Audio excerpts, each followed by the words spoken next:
ॐ अज्ञानतिमिरन्धस्य ज्ञानाञ्जनशलाकया चक्षुरुन्मीलितं येन तस्मै श्रीगुरुवे नमः।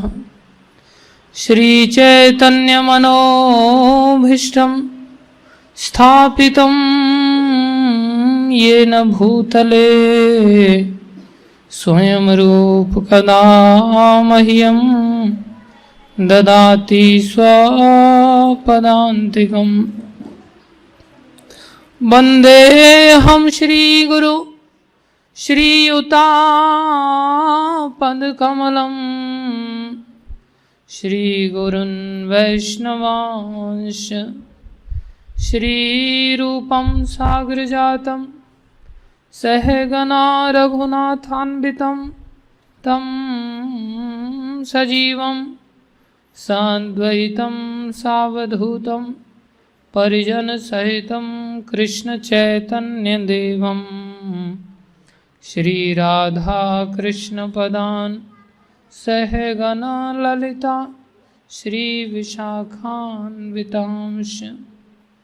हे कृष्ण करुणा सिंधु दीनबंधो जगत्पते गोपेश गोपीकांत श्री राधा कांत नमस्तुते।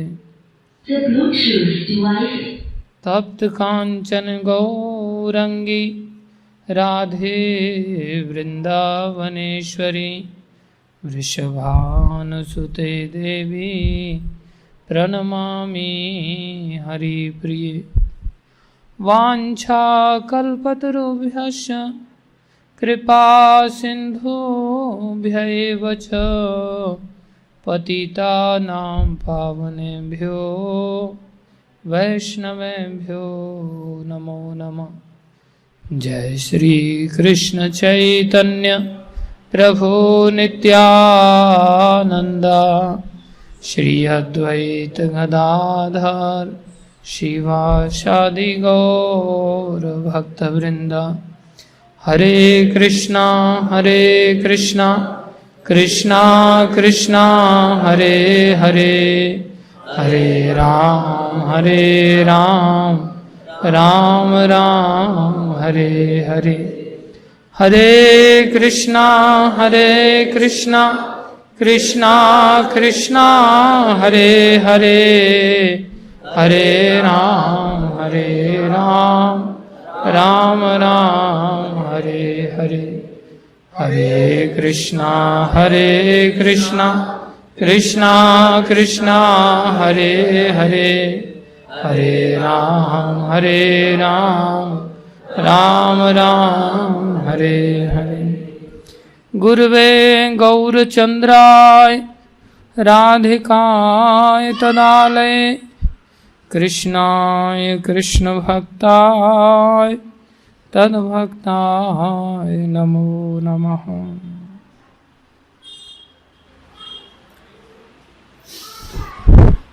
हरे कृष्णा।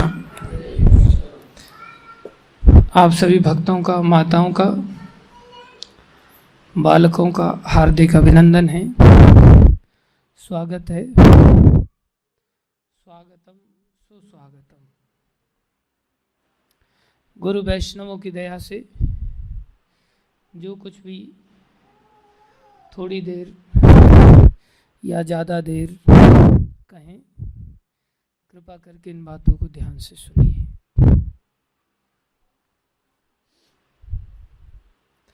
देखो, 3 तरह के लोग पाए जाते हैं।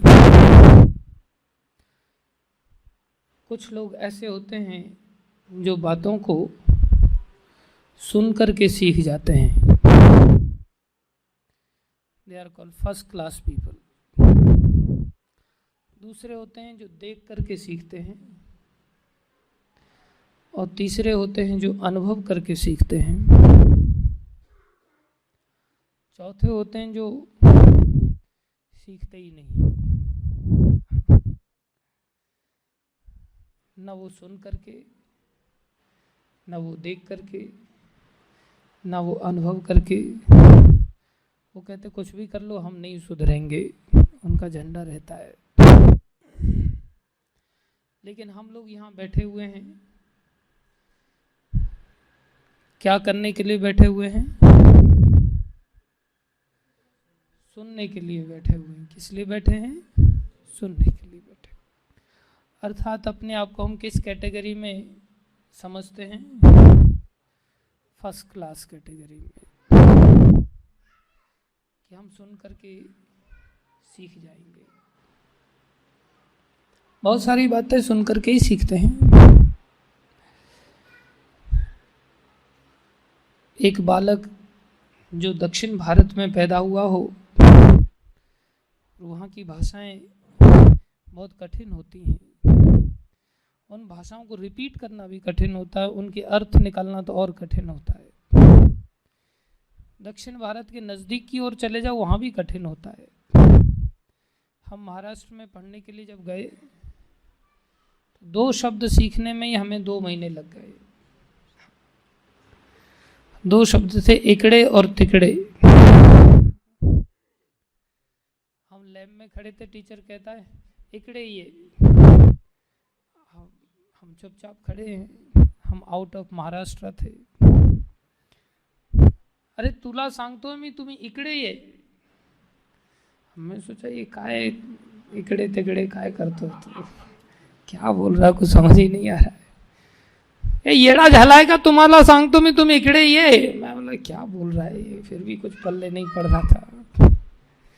फिर एक मेरा दोस्त आया, वो पकड़ के लेके गया, वो आपको अपने पास बुला रहे हैं। माना तो एड़े बिड़े क्या कर रहा था वो, तो बोले इकड़े मतलब इधर आना, तिकड़े मतलब उधर जाना। 2 महीने लग गए थे मेरे को समझने में। लेकिन एक छोटा सा बालक जो पैदा होता है, उसको तो कोई एंडेवर भी नहीं करना होता, और वो भाषा को अपने आप ऐसे ही सीख जाता है, और बड़ी फ्लुएंसी के साथ वो भाषा को बोलता है। हम लोग कई बार रिपीट भी करने लग जाएं तो पता नहीं चलता इसका अर्थ क्या है। तो उस बच्चे ने उस भाषा को, जो कहीं कभी स्कूल नहीं गया, कभी कुछ उसके ग्रामेटिकल कुछ जो टर्म्स हैं उनको भी उसने नहीं समझा, उसको ये भाषा का ज्ञान इतना अच्छी तरह से कैसे हो गया? क्या किया था उसने? क्या किया था? सुन सुन के याद किया था। उसने क्या किया? बचपन से सुना। हम भी तो सुनते हैं जाकर के। कोई व्यक्ति बोला, हम क्यों नहीं याद कर पाते इतना जल्दी जैसे उस बच्चे को याद हो गया? एक तो बालक के पास और कोई काम ही नहीं, ध्यान से सुनना ही है बस। हम सुनते कुछ और हैं, ध्यान कहीं और रहता है। वो केवल फोकस करता है सुनने के ऊपर ही, बाकी कोई शरीर के अंग उसके इतने काम नहीं करते। कान अच्छी तरह उसके काम करते हैं, ध्यान से सुनता है। दूसरा चीज, उसने कुछ पहले दूसरा कुछ नहीं सुन रखा है। हम लोगों ने दुनिया भर की चीजें उल्टी सीधी सुन रखी हैं, फिर उसमें से अंदर इस बात को डालना कठिन हो जाता है। इसलिए हम टकराव महसूस करते हैं जो पहले से सुना हुआ है उसको लेकर के। जैसे एक बालक मृदंग सीखने के लिए किसी टीचर के पास गया, तो उसने, टीचर ने पूछा कि भाई तुम पहले से कुछ जानते हो क्या? बोले हाँ साहब जानता हूँ पहले से। बताइए कितना फीस लगेगा? बोले 400 रुपये। उसके सामने ही दूसरा बालक आया, बोले तुम कुछ जानते हो? बोले नहीं। बोले कितना फीस लेते हैं आप? बोले 200 रुपये। तो पहले वाले को शौक लगा, मेरे से 400 इससे 200, मैं तो उल्टा पहले से कुछ ना कुछ जानता हूँ।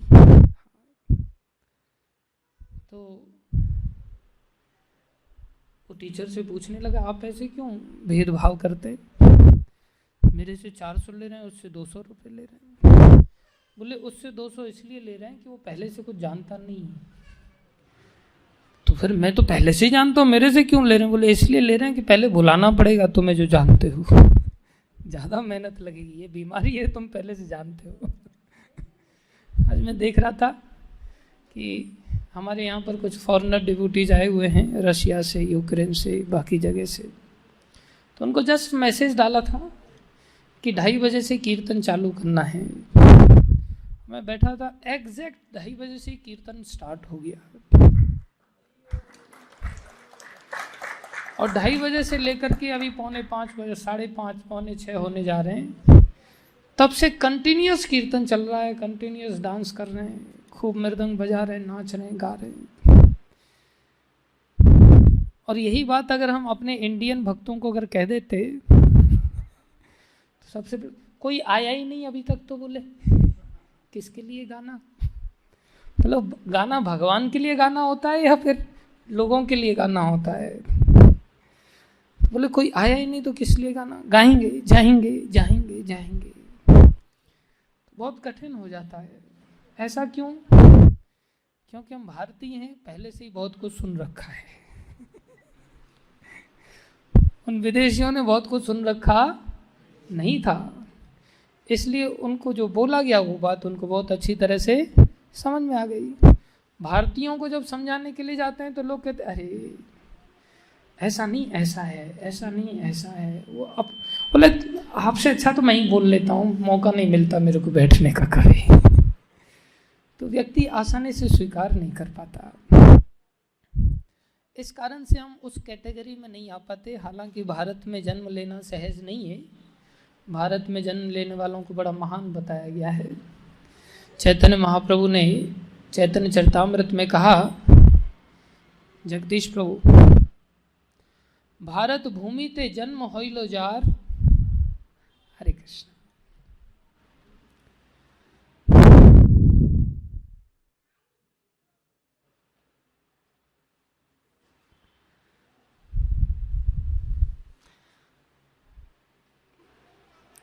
हरे कृष्ण। चैतन्य महाप्रभु ने कहा है, भारत भूमि ते जन्म होइलो जार, जन्म सार्थक करी करो परोपकार। बोले जिसका भारत भूमि में जन्म हुआ है उसको अपना जन्म सार्थक करना चाहिए दूसरों पर उपकार करके। दूसरों का उपकार तभी संभव होगा जब उसने अपना कुछ भला किया होगा। अपना भला करने की सामर्थ्य जिसमें नहीं हो, दूसरों का क्या भला करेगा। इसलिए भारत भूमि में जन्म लेना बड़ी बात है, क्योंकि भारत भूमि में जन्म लेने वाले को तपोभूमि में जन्म लेना माना जाता है, और तपोभूमि में जन्म लेने वाले की बुद्धि ठिकाने पर काम करती है, ऐसी अपेक्षा की जाती है। बड़े हों या छोटे हों, वो अपनी मूलभूत अवस्था को हमेशा याद रखते हैं। जैसे हमारे बीच IRD के डायरेक्टर दास जी पधारे हैं, माता जी के साथ तालियां बजा के हम इनका स्वागत करते हैं। धन्यवाद। तो इतने बड़े अधिकारी हैं लेकिन फिर भी डाउन टू अर्थ होकर के अपनी स्थिति को जानते हैं कि हम भगवान नहीं हैं। जगत के नाथ जो भगवान जगन्नाथ हैं वो जगन्नाथ ही हैं। इसलिए भारत भूमि के लोगों से अपेक्षा की जाती है कि वैष्णवता को अंगीकार करते हुए दूसरों को वैष्णवता देकर के उपकार करेंगे। उपकार करने के लिए कुछ होना तो चाहिए ना। किस चीज़ को लेकर के उपकार करेंगे? दुखों को लेकर के उपकार करेंगे ना।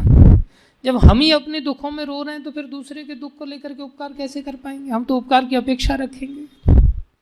लेकिन वैष्णव जो जब कोई बन जाता है तो दूसरों के दुखों को समझता है, अपने दुखों से ऊपर उठ जाता है। इसलिए आचार्य कहते हैं, वैष्णव जन तो तैने कहिए जे, पीड़ पराई जाने रे। वैष्णव जन तो तैने कहिए जे, पीड़ पराई जाने रे।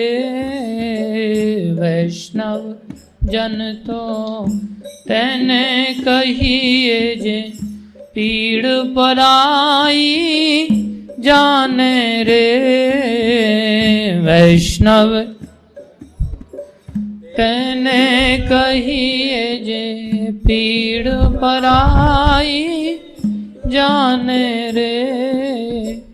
पर दुखे उपकार करे तोए, पर दुखे उपकार। हिंदी समझ में आती है ना? आप लोग भी थोड़ी आवाज निकाल दो।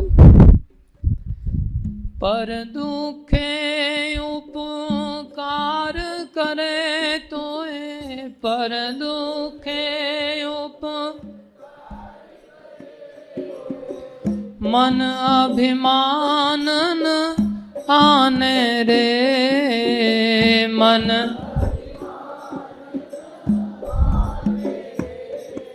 हे मन अभिमान न आने रे, आने रे।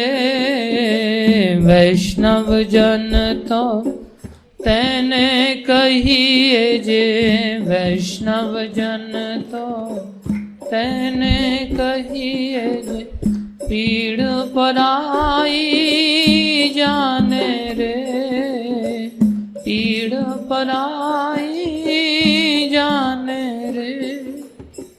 वैष्णव वो है जो दूसरों के दुखों को देख करके दुखी हो जाता है।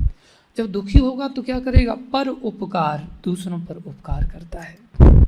तो भारत भूमि इसीलिए बनाया गया, लेकिन हम भारत भूमि में बहुत सारी चीज़ों को पहले से ही उल्टा सीधा सुन लेने के कारण, मोबाइल से, इंटरनेट से, इस ग्लोबलाइजेशन के कारण बहुत सारी गंदगी हमारे दिमाग में भर जाती है। तो हम भारत की जो मूलभूत वस्तु है, जिसके लिए भारत सारे संसार में जाना जाता है, वो वैदिक ज्ञान जिसको प्रभुपाद जी ने विदेश में जाकर के दिया। प्रभुपाद जी जब लंदन में लैंड किए तो प्रभुपाद जी को पूछने के लिए, बात करने के लिए एक पत्रकार आ गया। तो पत्रकार पूछता है प्रभुपाद जी को, how you feel in London? Prabhupada said, your London is hell, आपका लंदन नरक है। तो वो पूछता, how can you say such thing, and if you are thinking this as a hell, then why you came here? Prabhupada ji कहते हैं, you Britishers ruled India for so many years and you have stolen everything from our great India. I didn't came here as the generally Indians come here to beg something you people. आप लोगों से भारतीय लोग कुछ पैसा कमाने के लिए जैसे आते हैं, मैं वैसे नहीं आया। तो फिर किस लिए आए आप यहाँ पर? आपको ये देश तो नरक लगता है। किसी के घर पे जाना और पूछे आपको हमारा घर कैसा लगा, और आप कहो आपका घर नरक है, कितनी ताकत चाहिए ऐसा कहने के लिए? तो एक शुद्ध भक्ति ही ऐसा कह सकता है, क्योंकि वो अभय रहता है, उसके जीवन में भय नहीं होता। भक्ति की सबसे पहला फल है कि उसके जीवन में भय नहीं होता। क्यों भय नहीं होता? नंद नंदन भगवान श्री कृष्ण का, जगत के नाथ जगन्नाथ भगवान श्री कृष्ण का वो भजन करता है। कहा जाता है उनके बारे में, भजहु रे मन श्री नंद नंदन, भजहु रे मन श्री नंद नंदन, अभय चरनार विंद रे, अभय विंद रे, अभय चरनार विंद रे, अभय नार विंद रे। अरे मन, तू नंद नंदन भगवान श्री कृष्ण का भजन कर, जो अभय देने वाला है। तो प्रभुपाद जी वो तो अभय प्राप्त थे, तो उन्होंने जाके बोल्डली बोल दिया। तो पूछता है, then why you came here? Prabhupada कहते हैं, आपने हमारे देश को लूटा, you have stolen everything from our great India, but you forgot to take one thing from our India. एक चीज आप लाना भूल गए थे, मैं वो यहाँ देने के लिए आया हूँ। शिला प्रभुपाद की। कैसा प्रभुपाद जी का नेचर था। अर्थात जैसे आपके घर से कोई चोर सब कुछ चुरा के ले जाए और आप चोर के घर जाकर के एक आइटम ले जाकर बोलो ये भूल गए थे तुम लाना, ये भी रख लो, कौन कहेगा ऐसा? उसको क्या कहोगे आप? मूर्ख कहोगे, बुद्धिमान कहोगे? संत होगा तब। लेकिन संसार में उसको संत कहेंगे। ये तो प्रभुपाद जी का नाम आ रहा है इसलिए आप संत लगा रहे हो। वैसे क्या कहेंगे? मूर्ख कहेंगे कि जो बच गया उसको भी ले जाकर के उस चोर को पकड़ा रहे। फिर प्रभुपाद जी को संत क्यों कहा गया? उनको मूर्ख क्यों नहीं कहा गया?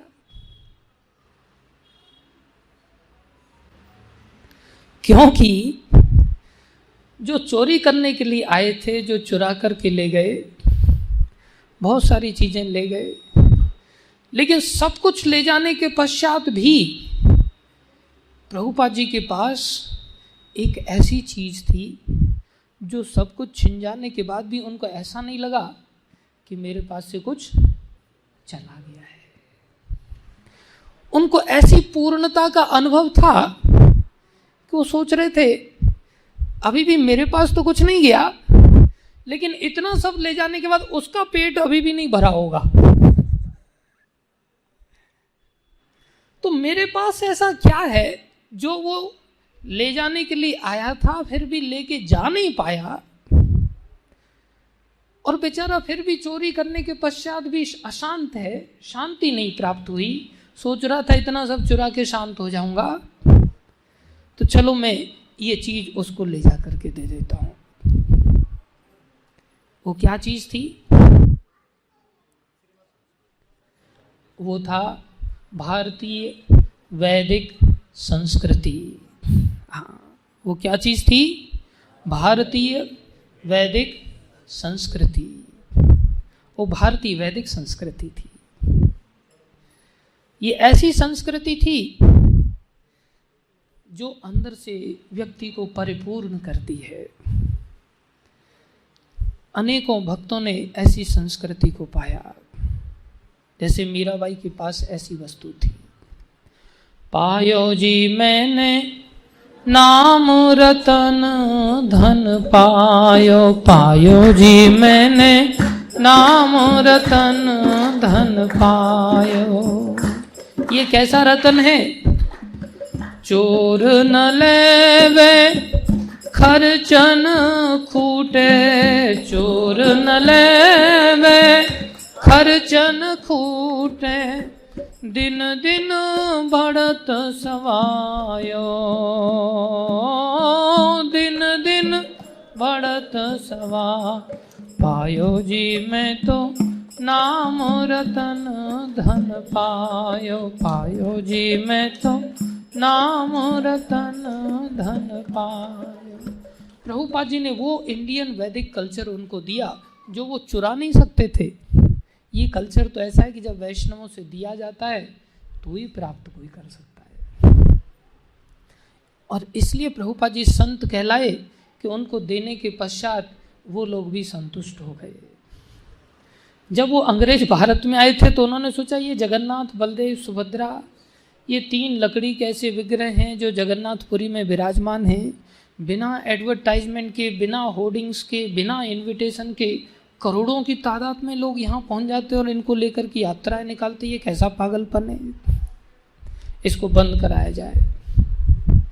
और प्रभुपाद जी ऐसे संत थे कि वो लोग तो यहाँ बंद नहीं करा पाए, लेकिन प्रभुपाद जी ने उनके देश में जाकर के कहा ये जगन्नाथ, बलदेव, सुभद्रा माता है, आपका देश भी जगत के अंदर ही आता है, इसलिए आपके भी नाथ हैं, इनको लेकर रथ में सबको बताओ। तो प्रभुपाद जी ने उनके देश में रथ यात्रा चालू करा। ये विशेषता थी प्रभुपाद जी की। तो भारत हमारा इसी चीज के लिए जाना जाता है, लेकिन हम बहुत सारी बातों को, उल्टी सीधी चीज़ों को सुनने के कारण हम इस बात को जीवन में धारण नहीं कर पाते। और ये संसार में जो वास्तव में हम शिक्षा लेने के लिए शरीर में आए हैं, मनुष्य शरीर में आए हैं, वो शिक्षा जो सुनकर के ही सीख लेनी चाहिए थी, देखने की भी आवश्यकता नहीं महसूस होना चाहिए था, एक्सपीरियंस करने की भी जरूरत नहीं पड़नी चाहिए थी, वो हमें सुन करके ही आ जाना चाहिए था। लेकिन अब हमारा एटीट्यूड एक ऐसा बन गया है कि संसार में अभी भी भारतवर्ष वैसा ही है, लेकिन फालतू की बहुत सारा गंदगी अंदर प्रवेश कर जाने के कारण अब हमारा एटीट्यूड ही चेंज हो गया है। सिखाने भी जाओ तो लोग कुछ और ही सीख जाते हैं। एक बार एक प्रोफेसर कई सारे बच्चों को लेकर के लैब में गया और लैब में ले जाकर के उसने अल्कोहल के ऊपर एक्सपेरिमेंट करके दिखाया। कुछ अर्थवॉर्म्स को full of jar of alcohol लेकर के और उसमें अर्थवॉर्म्स को डाला और जैसे ही डाला वो बेचारों के टुकड़े टुकड़े हो गए, नष्ट हो गए। तो सारे क्लास के बच्चों को पूछा समझ में आया? हाँ, तो लाइव चल रहा था, दिखाया जा रहा था। तो कई सारे विद्यार्थी कहने लगे हाँ सर समझ में आया। क्या समझ में आया? बोले किडनी, लीवर, इंटेस्टाइन, इन सब चीज़ों की क्या हालत होगी जब कोई व्यक्ति दारू पीता होगा, शराब पिएगा, अंदर सब टुकड़े टुकड़े हो जाएंगे उसके। एक बालक खड़ा हो गया, बोले सर मैं कुछ और समझाऊं। तुम क्या समझो? बोले पूरा जार भर के पिएंगे ना तो पेट के सारे कीड़े मर जाएंगे। बोले तो उसने वही एक्सपेरिमेंट आंखों के सामने हो रहा है लेकिन वो उसमें से कुछ और ही डिराइव कर रहा है, ऐसी चेतना बन जाने के कारण। तो संसार ऐसा ही, हमारा भारत देश भी उससे अछूता नहीं रहा। उसमें भी हम लोग ऐसी फालतू की बातें सुन करके ऐसा गंदा एटीट्यूड बन जाता है। लेकिन कोई बात नहीं, देर आए दुरुस्त आए, बार बार बार बार सीखने समझने से हम इन चीज़ों को धारण अवश्य कर पाएंगे। तो आज हम कुछ तथ्यों को समझने के लिए यहाँ पर बैठे हैं। विशेष रूप से हमने सीखा कि ये जीवन सीखने के लिए मिला है, ये जीवन खाली अंधे होकर के एंजॉयमेंट करने के लिए नहीं मिला। संसार में प्राय लोग दो तरह के पाए जाते हैं। एक तो बिल्कुल अंधे हैं भोगों में, उनको कहता उनको ऐसा कॉन्शियसनेस रहता I don't care, eat drink and B Mary, just do it, whatever comes in the mind just do that. और वो लोग वैसा ही जीवन जीते रहते हैं। वो सोचते हैं, दूसरों को भी ऐसा कहते हैं, don't become spectators, enjoy the life, life had given by the Krishna God and the senses are also given by God and the sense objects are also given by God। विषय भोग की जितनी वस्तुएं सब भगवान ने बनाई हैं। इंद्रियां किसने बनाया? भगवान ने बनाया है। तो देख क्या रहे हो? भोग करो, एंजॉय करो। एक तो इस किस्म के लोग होते हैं जो पागलों की तरह एंजॉय करते हैं। बोले life is ice cream, enjoy this before it melts, jump in, live life king size. नए नए स्लोगन बना बना करके लोग एंजॉय करना चाहते हैं। दूसरे किस्म के लोग होते हैं जो संसार को हमेशा ही इतना घटिया समझते हैं। वो सोचते हैं ये समस्या, ये समस्या, ये समस्या, ये समस्या। वो रोते ही रहते हैं। हर कॉर्नर पे उनका जीवन में कंप्लेन ही कंप्लेन रहती है। एक गांव में एक बूढ़ी औरत थी, वो बेचारी रोती रहती थी। बरसात हो तो भी रोना, गर्मी हो, साफ मौसम हो तो भी रोना। गांव के मुखिया ने जाकर के पूछा तुम क्यों रोते रहते हो रात दिन? बोले मेरे 2 लड़के हैं। बोले तो? बड़ा लड़का का बिजनेस सन ग्लासेस का है और छोटे लड़के का बिजनेस छाता का है। बोले तो उसमें रोने की क्या बात है? बोले जब बरसात होती है तो मुझे बड़े लड़के की याद आती, उसके धंधे का क्या होगा? उसके तो सन ग्लासेस बिकेंगे ही नहीं। और बोले जब एनवायरनमेंट क्लीन रहता है, सनी डे रहता है, उस दिन में छोटे बच्चे का सोच करके रोना आता है मुझे कि इसका क्या होगा, इसका धंधा चौपट हो रहा है, इसका तो छाता बिकेगा ही नहीं मार्केट में। इसलिए हर समय मुझे रोना ही आता है बस। समस्या बड़ी गंभीर थी। अब 2 ही तरह के मौसम हो सकते हैं, क्या करें उसका इलाज? एक संत को अप्रोच किया गांव वालों ने। संतों ने जाकर, संतों के पास युक्ति होती है, संत ने जाकर के तुम उल्टा क्यों नहीं सोचती? उल्टा सोचना चालू कर दो। तो उल्टा सोचना चालू किया तो उसको थोड़ा अच्छा लगा, लेकिन थोड़े दिन बाद फिर रोना चालू हो गया उसको। बोले अब क्यों रो रही हो? बोले अब इसलिए रो रही हूँ कि बड़ा लड़का भी ठीक कमा रहा है, छोटा भी ठीक कमा रहा है, लेकिन कहीं चोर आ गया तो उनका सारा धन कहीं चुरा ले गया तो। बोले अब इसका कोई इलाज नहीं कर सकते, इसका तो धंधा ही है कि बस किसी भी बात को लेकर के उस स्थिति में चले जाते हैं, बस रोना ही रोना है। हम कॉलेज में जब पढ़ाते थे तो हमने देखा हर डिपार्टमेंट का, हर पोजीशन का व्यक्ति रो रहा है, बस पगार कम है, पगार कम है, पगार कम है, रोना ही रोना। तो संसार में दो चीजें हैं, एक तो लोग भोगों में डूबे हुए हैं, एक तरह के लोग, और दूसरी तरह के लोग रोने में डूबे हुए हैं। भगवान कहते हैं ये दोनों ही जीवन मनुष्यों के लिए नहीं है। ये मनुष्यों के लिए क्यों नहीं है? क्योंकि गीता में भगवान ने कहा ये ही संस्पर्श जाब होगा दुख यौनय एवते। ये जो संस्पर्शज भोग हैं, जो इंद्रियों के स्पर्श में आने से जो विषयों का संसर्ग जो हो रहा है, उससे जो हमें आनंद मिल रहा है, बोले ये कैसा है? आद्य अंतवंत कौन्तेय। अर्थात जीव का स्पर्श जब रसगुल्ले से होगा, जीव इंद्रिय है, इसका स्पर्श विषय अर्थात रसगुल्ले से जब होगा, जीव के ऑब्जेक्ट से होगा, तो ये संस्पर्शज भोग है। इस भोग की क्या परिभाषा है, क्या डेफिनेशन है? बोले आद्य अंतवंत कौन्तेय। इसकी शुरुआत है और इसका अंत है। जब शुरुआत है तो हम उसमें डूब जाते हैं, जब अंत है तब रोना चालू कर देते हैं। बोले न तेषु रमते बुधाः। जो बुद्धिमान है वो इसमें रमन नहीं करता। वो समझता है कि जब भी मैं सुख भोग करूंगा तो ये सिक्के का एक साइड का पहलू है।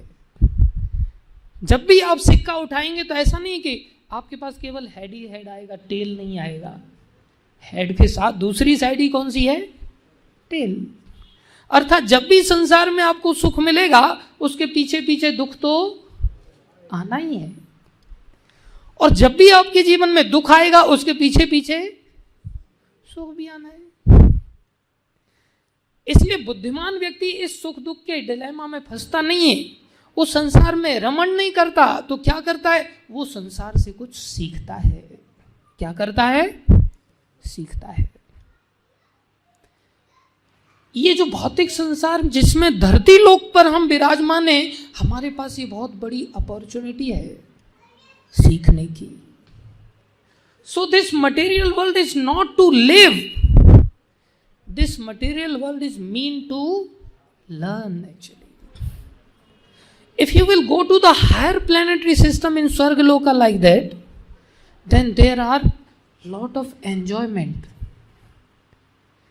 continuous enjoyment। और उसके बाद क्षीणे पुण्य मृत्यु लोके विशंति, पुण्यों का नाश होते मृत्यु लोक में आना पड़ेगा आपको। नीचे नरक में चले जाओ, वहां दारुण दुख है, कंटिन्यूस दुख है। किसी को दुखी कर दिया जा रहा है, उसको रात दिन उसको हंटर मारे जा रहे हैं, थप्पड़ मारे जा रहे हैं, उसको बोला जाए ध्यान से सुनो, कथा सुना रहे हैं, सुन पाएगा वो?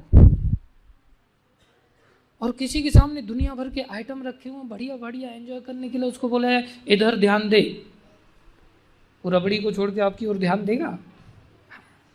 खाली क्लास चलते चलते अनाउंसमेंट हो जाने तो पीछे प्रसाद चालू हो गया बोले, फिर बोला जाए सब लोग बैठे रहो यहाँ, आधे लोग गायब हो जाएंगे, कौन ध्यान से सुन पाएगा?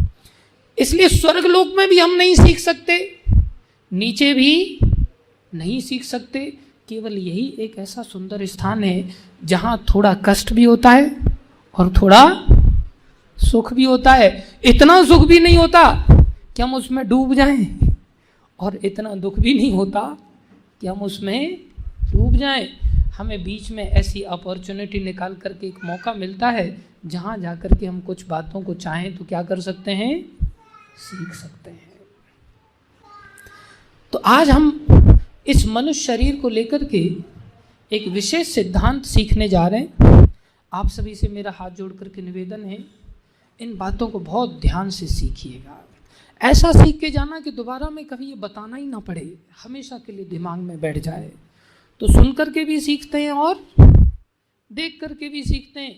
आज हम सुना तो यहाँ से रही हैं, साथ में स्लाइड शो के माध्यम से दिखाने का भी प्रयास करेंगे। तो आज का जो विषय है characteristics of pure devotional service. क्या विषय है? Characteristics of pure devotional service. भगवान की शुद्ध भक्ति का क्या स्वभाव है, क्या महिमा है। देखो, संसार में अगर एनालाइज किया जाए तो धर्म की परिभाषा क्या है? बोले characteristics of anything is called धर्म ऑफ दैट ऑब्जेक्ट। जैसे मिर्ची का धर्म क्या है? तीखापन। कैसे पता चला? उसका नेचर है, उसकी कैरेक्टरिस्टिक्स है। चीनी का धर्म क्या है? मीठा होना। चीनी का कैरेक्टरिस्टिक्स है ऐसा। नींबू का धर्म क्या है? खट्टा होना, कैरेक्टरिस्टिक है उसका। तो ऐसे ही अगर हम सब जीवों का कैरेक्टरिस्टिक्स निकालें कि हम जीवों का धर्म क्या है, हम जीवों का स्वभाव क्या है, तो पता चलेगा सेवा करना। क्या पता चलेगा? सेवा करना। A is serving B, B is serving C, C is serving D, and D is again serving A. In this way, everybody is serving to someone. Even देश का प्रधानमंत्री भी कहता है मैं भी क्या हूं? जनता का सेवक हूं। किसी के पास कुछ नहीं होता सेवा करने के लिए, कुत्ते पाल लेता है, बिल्ली पाल लेता है, उनकी सेवा करता है बेचारा। सेवा किए बिना कोई नहीं रह सकता। तो जब हमने सेवा करना ही है और सेवा हमारा धर्म है, जैसे चीनी का धर्म मीठा होना है, और चीनी ने अगर अपना धर्म निभाया तो हम चीनी की प्रशंसा करेंगे या अपमान करेंगे? तो जब प्रशंसा चीनी की होगी तो चीनी को अच्छा लगेगा, बुरा लगेगा? तो चीनी खुश होगी या दुखी हो जाएगी? खुश हो जाएगी। लेकिन संसार में हम इतनी सेवा किसी की न किसी की करते ही हैं, लेकिन परिणाम में हमें लास्ट में मिलता है तुमने हमारे लिए क्या किया। हमारी प्रशंसा क्यों नहीं होती? और जब प्रशंसा नहीं होती तो सुख नहीं मिलता। इसका मतलब धर्म का पालन करने पर भी हमें सुख प्राप्त नहीं हो रहा है। क्यों नहीं हो रहा है? बोले जहां सेवा करनी चाहिए थी वहां सेवा नहीं कर पा रहे। बोले सेवा का हमारा एटीट्यूड शो तो हो रहा है, लेकिन उसके बावजूद भी हमें रिजल्ट वैसा क्यों नहीं मिल रहा है? वो इसलिए कि नमक का धर्म है नमकीन करना, और उसने अपना धर्म निभाया भी। अगर उसने धर्म निभाने पर भी प्रशंसा क्यों नहीं हो रही है? क्योंकि उसको गलत जगह पर डाल दिया गया है। नमक को अगर खीर में डाल दिया जाए और चीनी को अगर सब्जी में डाल दिया जाए तो दोनों की प्रशंसा होगी? फिर नहीं होगी। नमक किसके लिए बना है? सब्जी के लिए। और चीनी किसके लिए बनी है? खीर के लिए। ऐसे ही हम सेवा करने के लिए बने हैं, लेकिन किसकी? अगर हम सेवा करते भी हैं संसार में तो हमें रिजल्ट वैसा नहीं मिलेगा। सेवा करने के लिए बने हैं किसकी? जिसके हम वास्तव में सेवक हैं। ये उंगली किसकी सेवा करने के लिए बनी है? इस शरीर की अंश होने के कारण इस शरीर की सेवा करने के लिए बनी है। इस शरीर से संबंधित जो लोग हैं, वाया, जो इस शरीर का ध्यान रखते हैं, समावरदर, उनकी भी सेवा करने के लिए बनी है। लेकिन जिसका इस शरीर से कोई नाता ही नहीं, उसकी सेवा के लिए उंगली नहीं बनी। रात को पैरों को कहा जाए रजाई फेंक दो भाई, गर्मी हो रही है, तो पैर आर्ग्यूमेंट नहीं करते। अब तो सोने दो कम से कम, रात के 12 बजे, दिन भर तो घूमना पड़ता है हमको, तुम तो ऊपर बैठे रहते हो बस। पैर ऐसा आर्गुमेंट नहीं करते। पैर जानते हैं हम रात के 12 बजे भी सेवा के लिए ही बने हैं, और उसमें हमारा भी फायदा है, हमें भी गर्मी नहीं लगेगी। इसलिए हम सेवा करने के लिए किसकी बने हैं? जगन्नाथ भगवान की सेवा करने के लिए बने हैं। किसकी सेवा? भगवान श्री कृष्ण की। तो भगवान श्री कृष्ण की जब हम सेवा करेंगे तो हमें मिलेगा क्या? बोले हमें भी सर्दी गर्मी नहीं सताएगी। लेकिन शास्त्रीय भाषा में ऐसी भक्ति जिसका नाम सेवा है, जिसका अर्थ क्या है? सेवा। कैसी सेवा? Devotional service. डिवोशनल मतलब you have to devote yourself. अपनी ओर से सेवा। उंगली ये नहीं कहेगी मेरे को क्या मिलेगा अगर मैं तुम्हारी सेवा करूंगी तो, नहीं, बिना मांगे। इसका मतलब उंगली का फिर डिवोशन नहीं है। तो हम जिस कैरेक्टरिस्टिक्स को समझने जा रहे हैं, ये कौन सी सेवा की कैरेक्टरिस्टिक्स हैं? डिवोशनल सर्विस, कौन सी devotional service? In that devotion also pure devotional service. कौन सी सर्विस? Pure devotional service. उसकी करेक्टरिस्टिक्स क्या हैं? If somehow other somebody can understand this phenomena, then in return what he is going to receive, that we have to understand just by understanding the glorification of pure devotional service. Go ahead.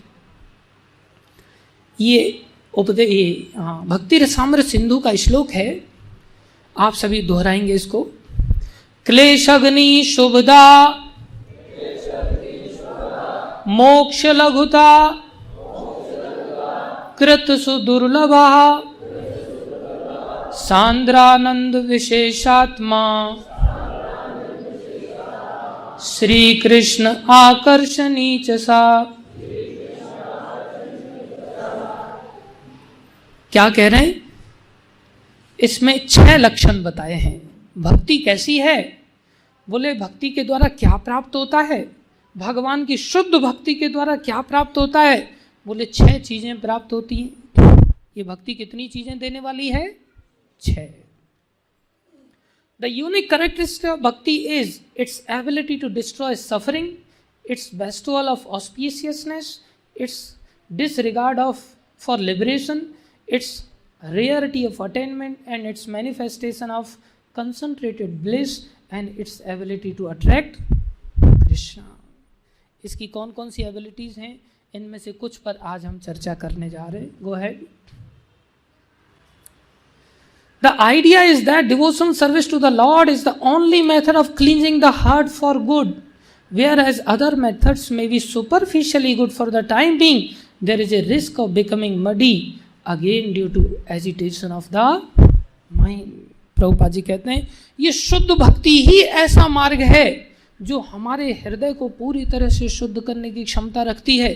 दूसरे अन्य मार्ग भी हैं, योगा आदि के कई सारे मार्ग हैं, लेकिन उन मार्गों के द्वारा फिर से हम कीचड़ उछाल लेंगे अपने ऊपर नहाने के बाद। इसको आगे हम सीखेंगे। इसलिए जो भक्ति है वो संसार के अन्य कार्यों के बराबर नहीं है। बहुत सारे लोग सोचते हैं ये भक्ति भी बराबर है, पुण्य दान भी बराबर है, अंधों को इलाज कराना भी बराबर है, भूखों को भोजन कराना भी बराबर है। ये सब बराबर की चीजें नहीं। भक्ति अपने आप में बड़ी विशेष है। भक्ति is not equal to other things. Go ahead. भक्ति कोई हिमालय में जाकर के योग साधना आदि कर रहा है तो बोले भक्ति वो तो बहुत बड़ा योगी है, और कोई शहर में बैठ के भक्ति कर रहा है, बोले नहीं, भक्ति एक स्पेसिफिक टर्म है, बिल्कुल विशेष है अन्य चीजों से। क्या विशेषता है? आगे बढ़ते हैं। सबसे पहली चीज क्या है? क्लेश अग्नि, pure devotional service gives relief from material distress. सबसे पहला भक्ति का वरदान है, जब कोई व्यक्ति भक्ति में लगता है तो उसकी सारी समस्याओं का समाधान होता है। क्लेश माने समस्याएं, अग्नि माने नाश करती है। बोले ये समस्याएं आती कहां से हैं? कोई व्यक्ति प्रश्न करे। गो अहेड। ये जो मनुष्य शरीर हमें मिला है, ये कॉमन सेंस है कि उसको इतना तो इंक्वायरी करनी चाहिए कि मैं कष्ट क्यों पा रहा हूं। Go ahead. उसको इतना तो पूछना चाहिए, व्हाई एम आई सफरिंग।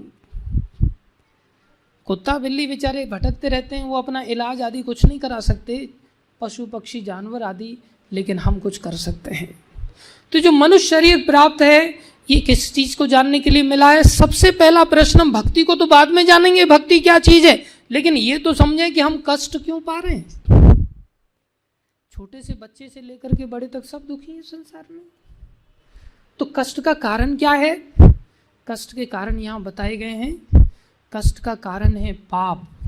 क्या है? पाप।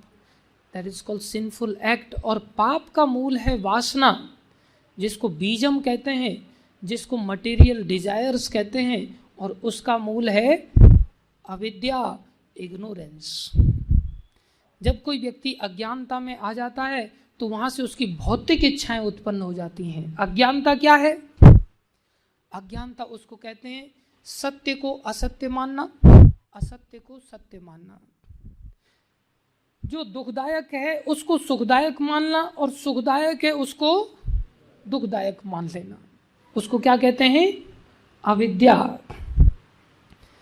आप देखो संसार में तंबाकू खाना ये अपने आप में दुखदायक है या सुखदायक है?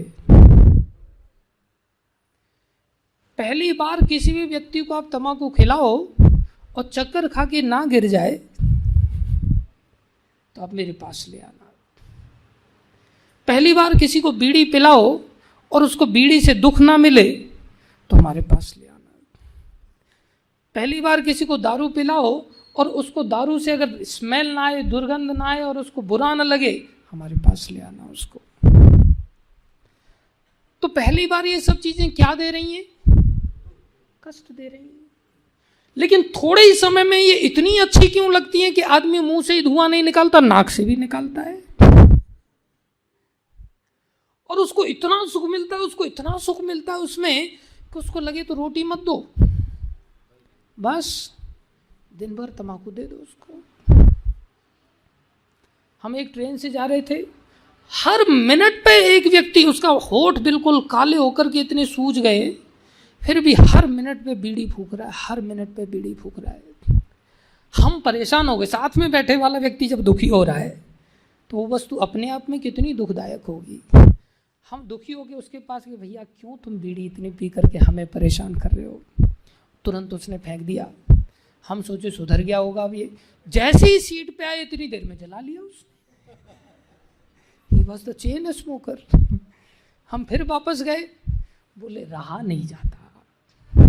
हमने कहा ये बिस्किट खा लो, नहीं नहीं ये कुछ मत दो, दिन भर लगे तो सिर्फ बीड़ी पीने दो बस। हुक्का पीने वाला कितना स्टाइल में हुक्का पीता है। तो धीरे धीरे ये चीजें इतनी सुखदायक क्यों बनी? वैसे देखा जाए तो सुख तो है नहीं, अब उसको सुख क्यों लग रहा है उसमें? उसको कहते हैं अभ्यास। क्या कहते हैं?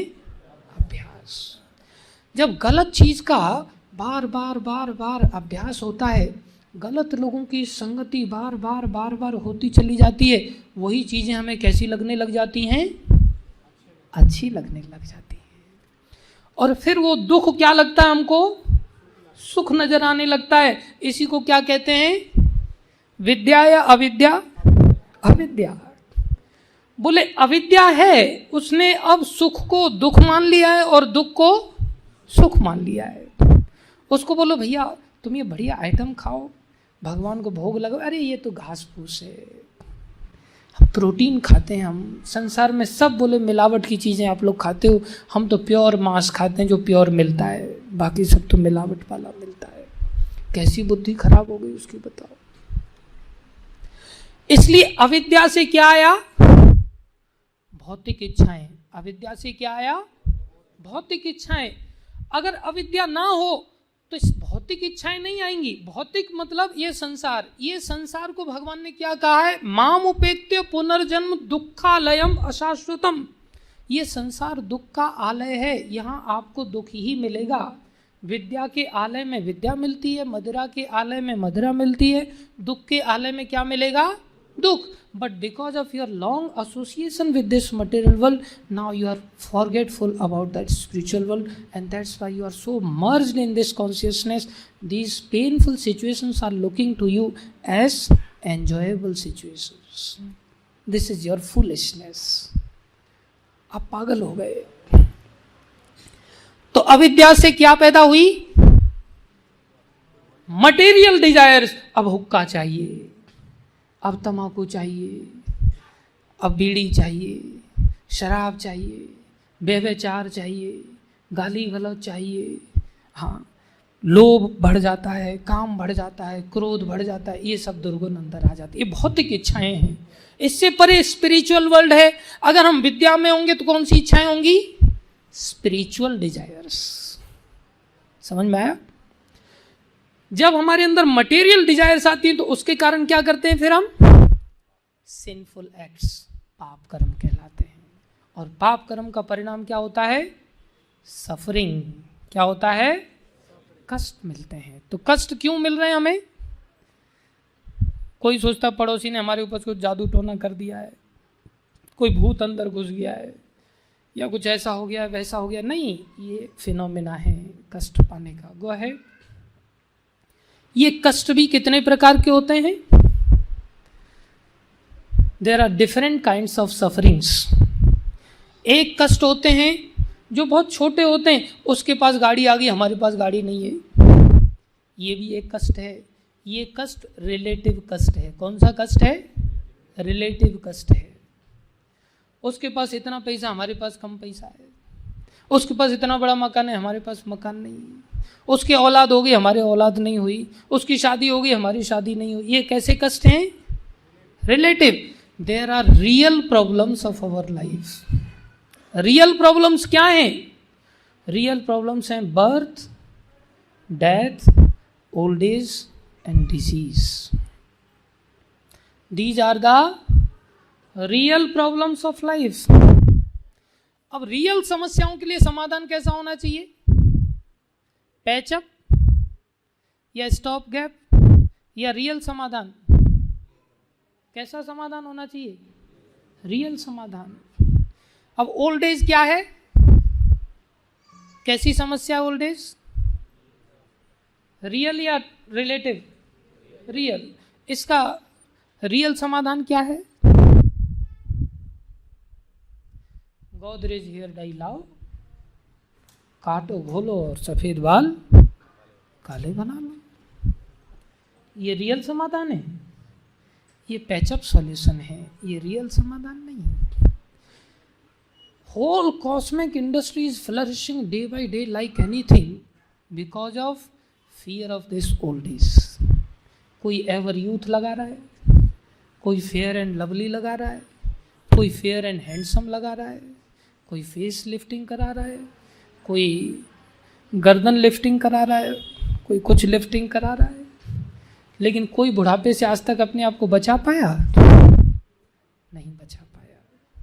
ये रियल समाधान नहीं। रियल समाधान भक्ति है। रियल समाधान क्या है? भक्ति है।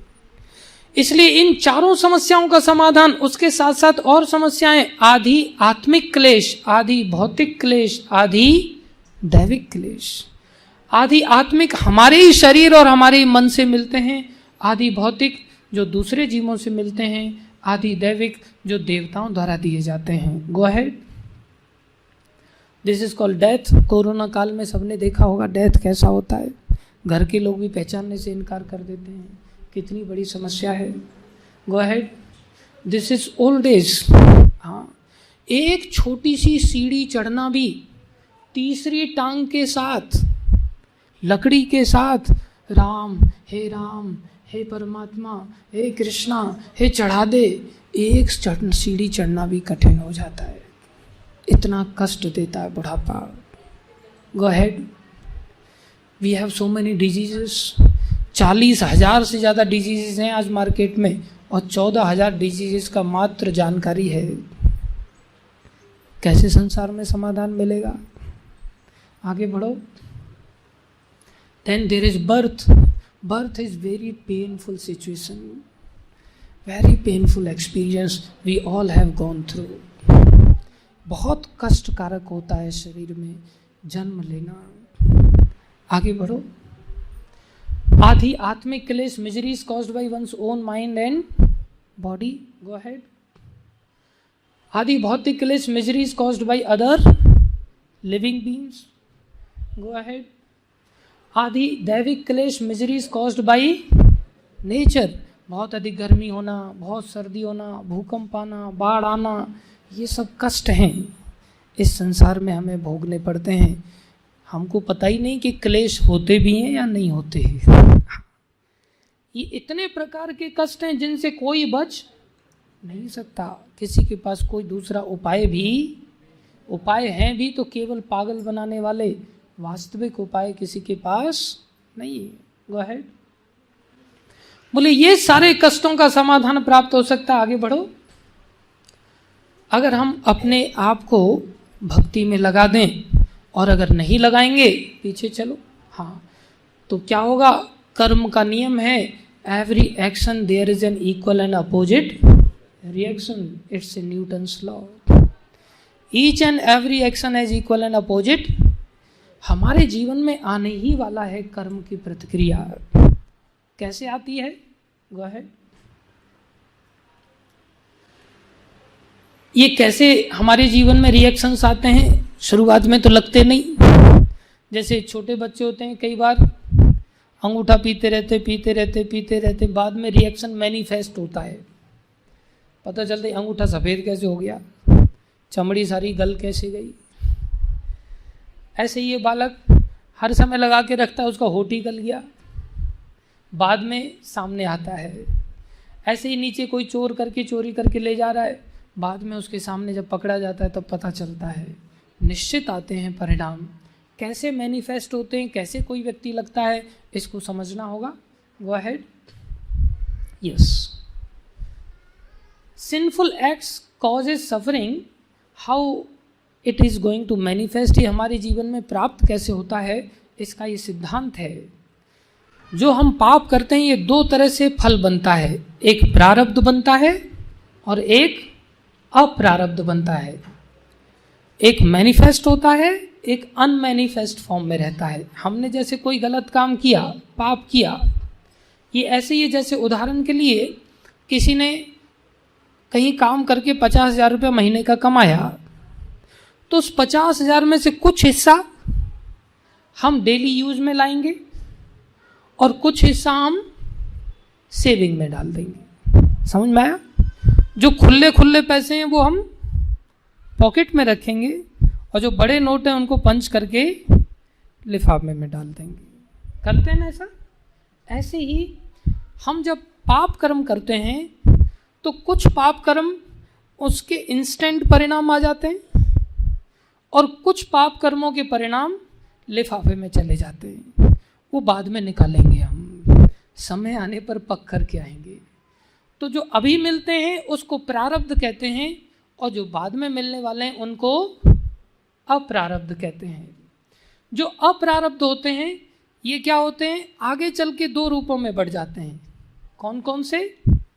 डायरेक्ट फिजिकल और इमोशनल सफरिंग, अर्थात वो प्रारब्ध में कन्वर्ट हो जाते हैं, डेली यूज वाले कैटेगरी में आ जाते हैं। और उसी में से इनडायरेक्टली जो हमारे लिए एक आधार बनते हैं, अर्थात हमारे अंदर टेंडेंसी क्रिएट करते हैं। क्या करते हैं? टेंडेंसी क्रिएट करते हैं, उसको कहते हैं कूटम। हमने कोई पाप कर्म किया जो क्रियमान के रूप में अभी हमने कर दिया, अब उसका प्रारब्ध के रूप में हमें फल मिलेगा तुरंत, अप्रारब्ध के रूप में वो इकट्ठा हो जाएगा। अप्रारब्ध वाला आगे चल करके आएगा तो वो भी प्रारब्ध बन गया, जो मिलना चालू हो गया, और उसमें से जो हम कर चुके हैं उस कारण से बाई प्रोडक्ट एक निकलता है, उसको कहते हैं कूटम। कूटम मतलब tendency to do again sinful activity. एक संस्कार ऐसा बन जाता है जिससे कि हमारे अंदर उस काम को करने की इच्छा जागृत होगी। समझ में आया? इसको और अच्छी तरह से समझ पाओगे एक उदाहरण से। गो अहेड, इसको समझो कैसे ये साइकिल चलता है। इग्नोरेंस, सबसे पहले अविद्या। अविद्या से क्या हुआ?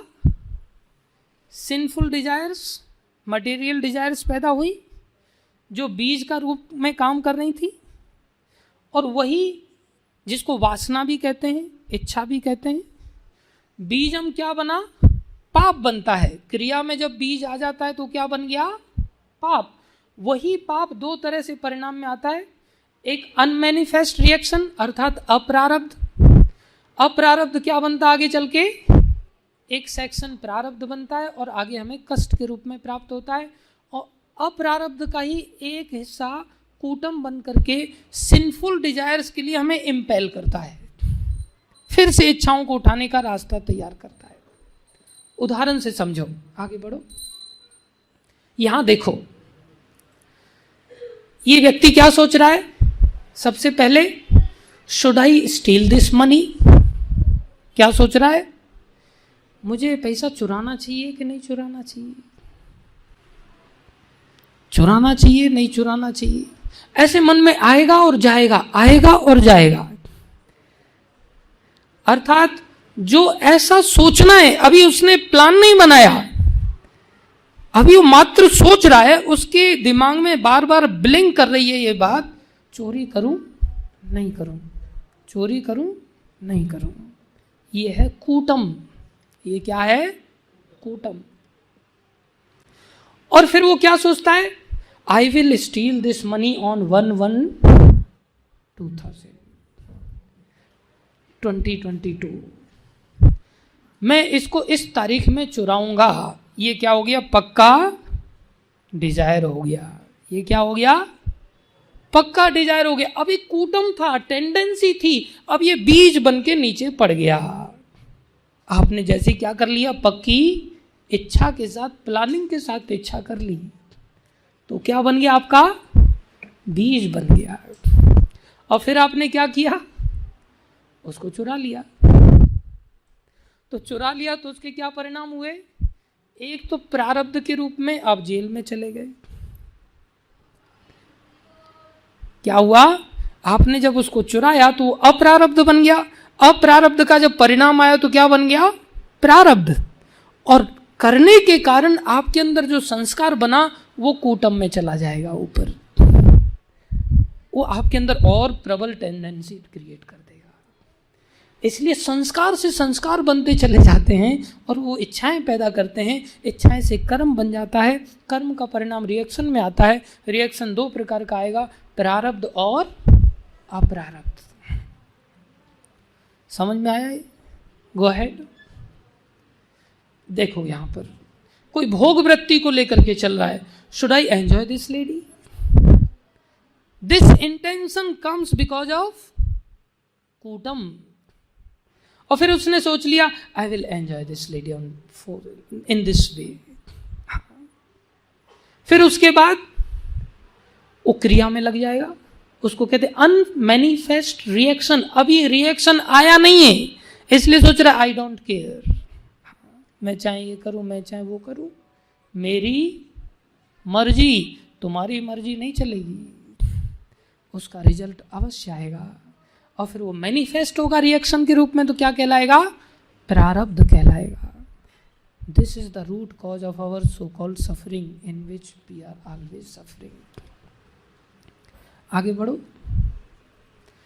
सो बीजम मीन्स मटेरियल डिजायर्स। बीजम मीन्स मटेरियल डिजायर्स। हमारी जो भौतिक इच्छाएं हैं, अगर ये भौतिक इच्छाएं बीज रूप में, बीज ही अगर निकल जाए तो फिर पेड़ निकलेगा? फिर पेड़ से फिर से बीज वगैरह बनेगा क्या? नहीं। तो हमारा काम क्या होना चाहिए? बीज को उखाड़ करके खत्म करना। बहुत सारे लोग क्या करते हैं?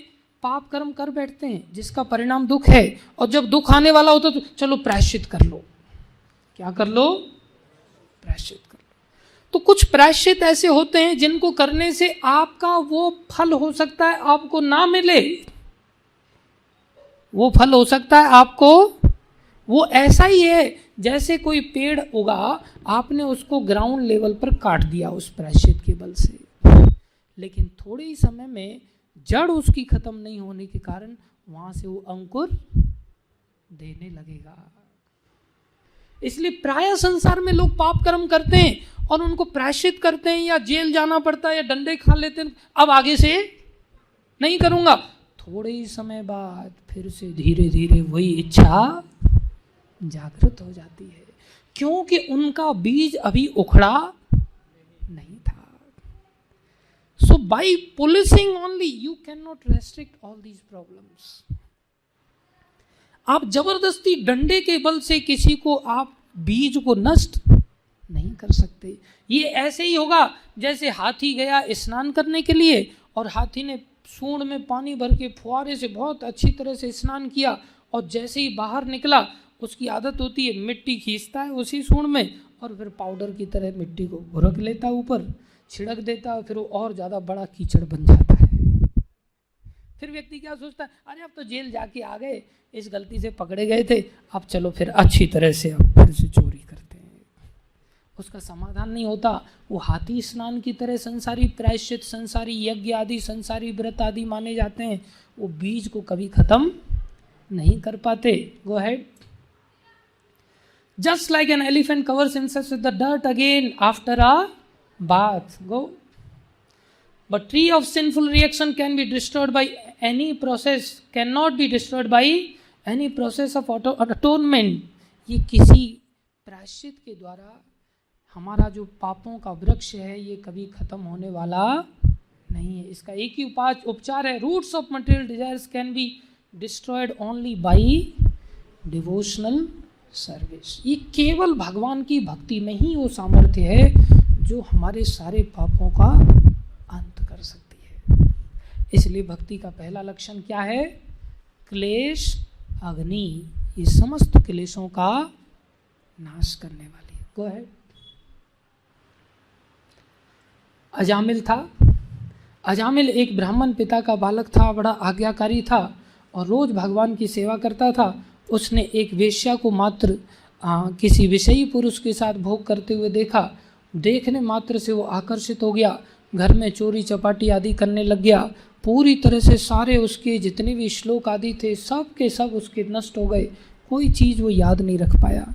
वही अजामिल अंत में जब जंगल की आग लगी और उस आग में वो वेश्यागामी था, कई सारी संतानें हो गई उसकी, इत्तेफाक से दैव इच्छा से कुछ संतों के कारण उसने अपने बेटे का नाम नारायण रख दिया और उस नारायण को पुकारने लग गया।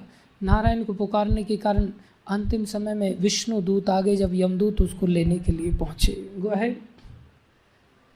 जब विष्णु दूत आ गए, यमदूत उसकी आत्मा को निकाल करके लेके जा रहे थे, क्योंकि उसका रिएक्शन देना था ना। क्या देना था? एक एक कर्म का रिएक्शन आना था, नरक में ले जाने वाले थे उसको। जब विष्णु दूत आ गए तो यमदूत उनको बहुत सारा, विष्णु दूत और यमदूतों में वार्तालाप होने लग गया। Chapters after chapters, you can understand this from Bhagavatam. बहुत विस्तार से इन दोनों का डिस्कशन है। यमदूत कह रहे हैं कि अरे इस पाप की ये सजा है, इस पाप की ये सजा, इसने ये भी किया, ये भी किया, ये भी किया, ये भी किया। He must be gone to the नरका फॉर थाउजेंड ऑफ ईयर्स। सब नरकों से इसको गुजरना पड़ेगा। विष्णुदूत कहते हैं क्या तुम्हें भगवान की भक्ति का ज्ञान है? बोले भगवान श्री कृष्ण के नाम की तो इतनी महिमा है कि इस भक्ति के बल से तो एक नहीं आधा नाम भी अगर कोई भगवान का शुद्ध रूप में प्राप्त कर पाए, अगर ले ले तो उसके कितने भी पाप कर्म क्यों नहीं हो, वो बीज से उखड़ जाते हैं, जड़ सहित उखाड़ करके फेंक देती है भक्ति। तुम इसको नहीं ले जा सकते। इतना सुंदर डिस्कशन वहाँ हुआ इन दोनों के बीच में, और उस डिस्कशन को कौन सुन रहा था? अजामिल सुन रहा था। कौन सा डिस्कशन हो रहा था? यही डिस्कशन हो रहा था जो हम ऊपर से बता रहे थे। अविद्या से क्या पैदा होता है? मटेरियल डिजायर्स, बीजम, और उससे क्या पैदा होता है? पापम, पाप पैदा होता है। और पाप का परिणाम क्या है? कष्ट, क्लेश। क्लेश कितने प्रकार के होते हैं? 4 प्रकार के। कौन कौन से? प्रारब्ध, अप्रारब्ध, कूट और बीजम में चले जाते, वासना बन के चले जाते हैं। इन सारे कष्टों का नाश कर देती है कौन? भक्ति। इसलिए भक्ति का पहला ही लक्षण है कि सभी क्लेशों से हमें क्या करती है? तुरंत राहत देती है। इसलिए ये जीवन किस लिए प्राप्त हुआ है? भक्ति करने के लिए। ये या तो ऐसे सुनो कि यमदूत हमें निकालें और हम अंत समय में नारायण का नाम लें, उस समय में विष्णुदूत आए, फिर सारी कथा सुनाएं, तब फिर यमदूत हमें छोड़ के भाग जाएं, और फिर अजामिल संसार की असारता को छोड़ करके कि न भोगों में लगना है मुझे, न संसार के सुखों में डूबना है, न दुखों को लेकर के रोना है, मुझे सीख मिल गया, अब मुझे भगवान का भक्ति करना है। वो वहाँ से जिंदा बच करके, विष्णु दूतों ने बचाया उसको जिंदा, वो वहाँ से निकला और हरिद्वार आया। वहाँ आकर के गंगा किनारे उसने 20 साल भक्ति किया भक्तों के साथ। हम तो गंगा और यमुना किनारे दोनों के बीच में हैं, देहरादून में। यहाँ भी भक्ति कर सकते हैं इस्कॉन के केंद्र में, हमारे पास गोल्डन अपॉर्चुनिटी है। लेकिन ये सीख हमें मृत्यु से पहले प्राप्त हो रही है। अगर मृत्यु के समय में हमारे जीवन में अगर यमदूत आएंगे तो क्या गारंटी है कि विष्णु दूत भी आएंगे? वो तब आएंगे जब हमने भगवान का नाम लिया होगा। लेकिन हमने तो जीवन में नारायण नहीं पुकारा ना। भगवान का नाम सब लोग नहीं ले पाते। इसलिए बेहतर है हमारी ये स्थिति आए, और ये आनी है। कई बार लोग बहस करते, फालतू की बहस करते। एक IAS ऑफिसर, चीफ सेक्रेटरी, उसकी धर्मपत्नी भी चीफ सेक्रेटरी, वो प्रश्न करने लग गया, बहुत सारे प्रश्न करने लग गया। तो बहुत बहसबाजी हुई, हालांकि वो इंग्विजिटिव था। तो चर्चा हुई, हम उसको समझाते रहे। अंत में बोले मैं करूँगा वही जो मेरे मन में आएगा, मेरे पास कोई चीज़ की कमी थोड़ी है। मैं चीफ सेक्रेटरी हूँ, मेरी पत्नी भी chief secretary, additional chief secretary, मेरा लड़का डॉक्टरेट कर रहा है, हमारे यहाँ किसी चीज़ की कमी थोड़ी है, हम जो चाहें सो कर सकते हैं। अचानक से 4 दिन पहले ही पता चला उसकी जो एडिशनल चीफ सेक्रेटरी है उसको कैंसर हो गया। अब क्या हो जा करके अपना जितना भी ओहदा है उसका प्रदर्शन कर सकता है? कितना भी पैसा, कितना भी जय, कितना भी पावर यूज करके क्या उसको मिटिगेट कर सकता है? नहीं। एक दिन हम सबको गुजरना पड़ता है। इसलिए हम सबको अहंकार का त्याग करके इन सिद्धांतों को, और ये सिद्धांत अंधविश्वास के रूप में नहीं है, हर चीज़ बड़ी प्रैक्टिकल हम आपको उदाहरण के साथ बता रहे हैं। एक भी चीज़ ऐसी नहीं बताए जो अंधविश्वास के साथ हो। शास्त्र के सिद्धांत हैं, ये लॉजिक है, ये मूल कारण है। इस कारण को हटाओ। कैसे हटा सकते हैं? भगवान की शुद्ध भक्ति करके। आज हम शुद्ध भक्ति की महिमा को जानते ही नहीं। सबसे पहला काम भगवान की शुद्ध भक्ति की महिमा को जानना चाहिए, तभी हम एक दिन इस भक्ति में लग पाएंगे। सारा संसार कहता भक्ति करो भक्ति करो, बच्चों को जबरदस्ती भक्ति करवाई, तू भक्ति कर, माँ बाप भी करवाते, बोले क्या मिलेगा ये पता नहीं। जब मिलेगा कि ये पता ही नहीं तो फिर आप कैसे करा पाओगे? कंफ्यूज हो जाएगा, उल्टे सीधे कामों में लग जाएगा, उनका बार बार अभ्यास करेगा, फिर वही उसे अच्छे लगने लगेंगे। इसलिए हमें लॉजिकली हर चीज़ को समझना चाहिए और अपने जीवन को भगवान की इस शुद्ध भक्ति में लगा देना चाहिए, तो ही हमारा मनुष्य जीवन सफल है, अन्यथा हमारा जीवन सफल नहीं है। तो क्या करना है भक्ति में? इंद्रियों को सेवा में लगाना है। क्या करना है? इंद्रियों को सेवा में लगाना है। तो इंद्रियां आज क्या कर रही हैं? आज भी इंद्रियां सेवा में लगी हुई हैं। नमक खीर में गिर रहा है, चीनी सब्जी में डल रही है, डल तो रही है, खाली कोई नहीं बैठ सकता, मजबूरी में किसी न किसी को कुछ न कुछ तो करना ही पड़ेगा। तो इंद्रियों को क्या करें? सेवा में लगाएं। आज हम क्या कर रहे हैं? इंद्रियों को अपनी सेवा में लगा रहे हैं। अर्थात हमारी ये इंद्रियां संसार के जो विषय हैं उनको भोगने में हमने लगा दिया। कैसे भोगते हैं? Because of desires. कौन सी desires? Material desires. What we have to do? We have to convert this portion of desire, material to spiritual, material to spiritual. इंद्रियों को तो लगाना ही पड़ेगा। कैसे लगाएं? बोले इच्छा हमारी नहीं, इच्छा हमारी नहीं, इंद्रियों को कृष्ण की इच्छा में लगा दो। इसको कहते हैं ऋषिकेश ऋषिकेन सेवनम भक्तिर उच्यते। अर्थात ऋषिकेन, इन सारी इंद्रियों को, ऋषिक ईशा, ऋषिक माने इंद्रियां, इसका जो ईश्वर है, कौन है ईश्वर? भगवान श्री कृष्ण, उनकी सेवा में लगा दिया जाए। आज हम हमारी इच्छाओं की पूर्ति में इन इंद्रियों को लगा रहे। हमारी इच्छाएं बढ़िया बढ़िया देखें, हमारी इच्छाएं बढ़िया बढ़िया खाएं, हमारी इच्छा बढ़िया बढ़िया सुने, नहीं। क्या करना है? ये पता करें कृष्ण क्या इच्छा रखते हैं, कृष्ण क्या कहते हैं हमें इन आंखों से देखने के लिए? उनकी इच्छा क्या है इन आंखों में लगा, किस किस चीज को देखने में इन आंखों को लगाया जाए, उन चीजों में इन आंखों को लगा दिया जाए। कृष्ण की इच्छा क्या है कि हम इस जीव से क्या खाएं, हमने इस जीव को वो खिलाने में लगा देना चाहिए। कृष्ण क्या चाहते हैं कि हम इन कानों से क्या सुने? Very simple. हमने इन कानों से हम क्या चाहते हैं उसमें सुनाने में नहीं, कृष्ण क्या चाहते हैं वो चीज सुनाने में लगाए। कृष्ण क्या चाहते हैं कि हम इस नाक से क्या सूंघे, वो सूंघने में लगा दें। कृष्ण क्या चाहते हैं कि हम इस त्वचा से क्या स्पर्श करें, उसको स्पर्श करने में लगा दें। कृष्ण क्या चाहते हैं कि हम मुंह से किस प्रकार से बोलें, उस तरह से बोलने में लगा दें। सिर्फ इतना करना है। That is called spiritual desires. That is called spiritual desires. Until or unless if you are not rendering your service towards Krishna by these senses, your kleshas are not going to an end.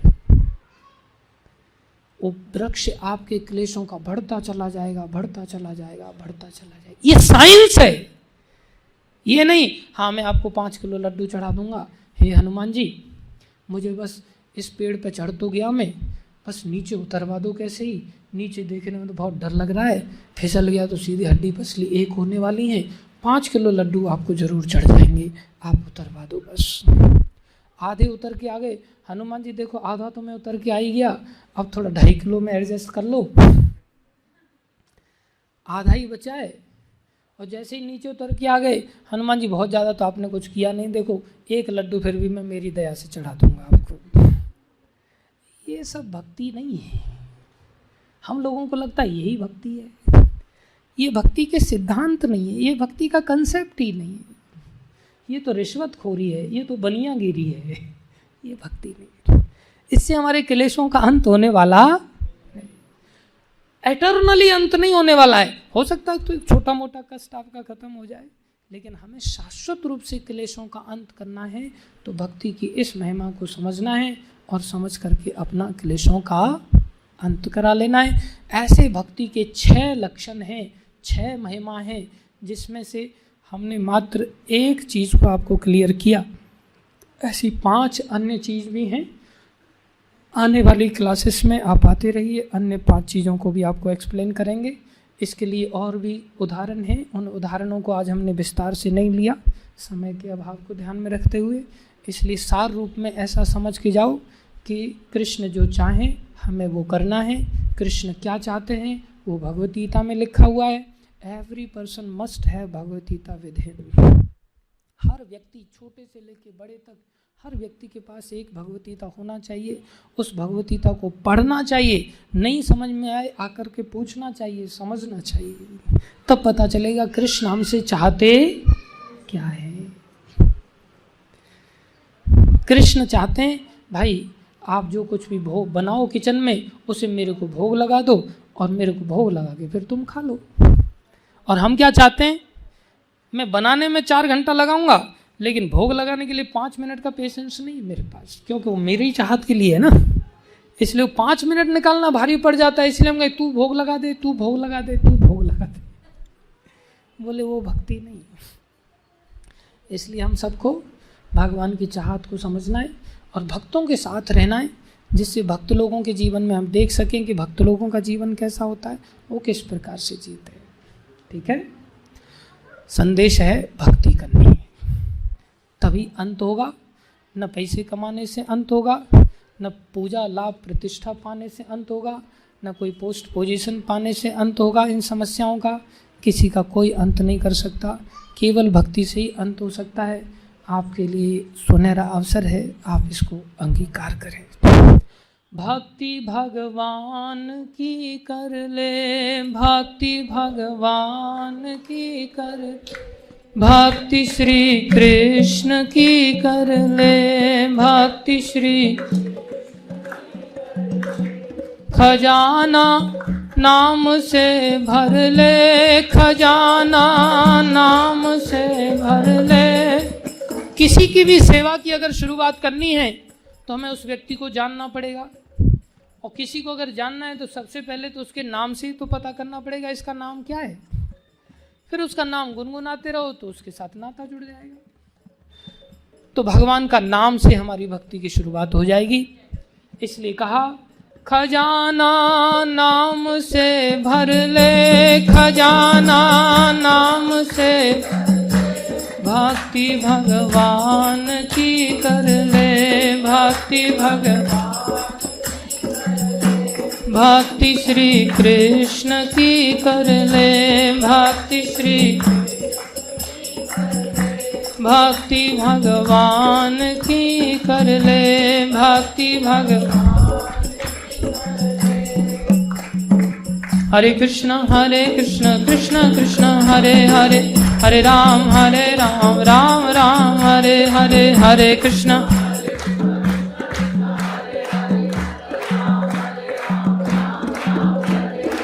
Krishna Krishna Hare Hare, हरे राम राम राम हरे हरे, हरे कृष्ण हरे राम हरे कृष्ण कृष्ण कृष्ण हरे हरे, हरे राम राम राम हरे हरे, हरे कृष्ण कृष्ण हरे हरे, हरे राम। भगवान का नाम का जप कीर्तन हर चीज को हमें बहाना बनाना सीखना चाहिए। अब देखो, अविद्या के कारण हमने जन्म को आनंदकारी मान लिया है, जबकि हमने देखा जन्म क्या है। रियल समस्याओं में एक समस्या है जन्म, मृत्यु, जरा, व्याधि। ये सब अच्छी चीज नहीं है। अब किसी को मरने की बात करो तो लोग क्या कहते हैं, शुभ शुभ बोलो, मरने की बात मत करो। जन्म को मृत्यु के साथ ही तुलना किया गया है, इतना कष्ट होता है। लेकिन आज हम अविद्या के कारण क्या करते हैं, जन्मदिन मनाते हैं। लेकिन भगवान हमें सिखाते हैं हर चीज को मेरे से कैसे जोड़ना चाहिए। आज हमारे बीच में उषा माता जी हैं, उनका जन्मदिन है, उधर बैठे हैं, हरि बोल। तो आज के दिन इनको मनुष्य शरीर प्राप्त हुआ। मनुष्य शरीर का प्राप्ति के लिए खुशी मनानी चाहिए, लेकिन वो तभी मनाने का अधिकार है जब हम भक्ति में अपने जीवन को लगा पाए। नहीं लगा पाए तो बहुत बड़ा दुख है। तो इनका जीवन भक्ति में व्यतीत होता है और माता जी का जन्मदिन है। तो भगवान सिखाते हैं, जन्मदिन हो, मरण दिन हो, बुढ़ापे का दिन हो, शादी का दिन हो, कोई भी दिन हो, मेरे पास आकर के बस कीर्तन करो, मेरे पास आकर के भजन में लगो, मेरी भक्ति के कार्यों में लग जाओ बस। तो माता जी ने सीखा कि जन्मदिन ऐसे मनाना चाहिए। तो सुबह 4:30 बजे ही आ गए यहाँ जन्मदिन के लिए, भगवान का आशीर्वाद लेने के लिए कि हे प्रभु, मेरा ये जन्म सार्थक हो, आप मेरे ऊपर कृपा कीजिए। तो आप सब लोग भी ऐसे जन्मदिन मना सकते हैं। आए यहाँ, कीर्तन करें, प्रसाद खाएं, प्रसाद बना करके दूसरों को बांटें भी, घर पे भी बांटते हैं, यहाँ भगवान को भोग लगा करके बांटें। आज प्रभु जी जो हैं, हमारे सचित प्रभु के पिताजी, आज दोपहर से आकर के बड़े बड़े आइटम उन्होंने भगवान को भोग लगाए हैं। चिंता मत करो, आपने कष्ट उठाया तो जन्मदिन का बड़ा प्रसाद भी आपके लिए इंतजार कर रहा है। तो हर चीज़ को हम भगवान में ऐसे लगा सकते हैं। हरे कृष्ण कृष्ण कृष्ण हरे हरे, हरे राम राम राम हरे हरे, हरे कृष्ण हरे राम राम राम हरे। बुद्धिमान व्यक्ति इस बात को जानता है, विशेष रूप से कलयुग के अंदर। बोले कृतेय ध्यायतु विष्णु, सतयुग में जो भगवान विष्णु का ध्यान करने से जो फल मिलता था, त्रेतायाम यजतो मखई, त्रेता युग में वही यज्ञ आदि करने से मिलता था, वही कलौ ये द्वापरे परिचर्याया, द्वापर युग में वही फल भगवान की अर्च विग्रह की सेवा करने से मिलता है। कलौ तद हरि कीर्तनाद, कलयुग में वही फल कीर्तन करने से मिलता है। इसलिए हर उपलक्ष्य का केंद्र कीर्तन होना चाहिए। और जो कीर्तन करते हैं इस कलयुग में, सुमेधसः अर्थात बहुत अच्छी बुद्धि वाले माने जाते हैं। अच्छी बुद्धि वाले ही इस बात को समझ सकते हैं। हमारे बीच में अमित और अनुज अग्रवाल जी के माता जी बैठे हुए हैं, इनका भी हम हार्दिक अभिनंदन करते हैं, स्वागत करते हैं।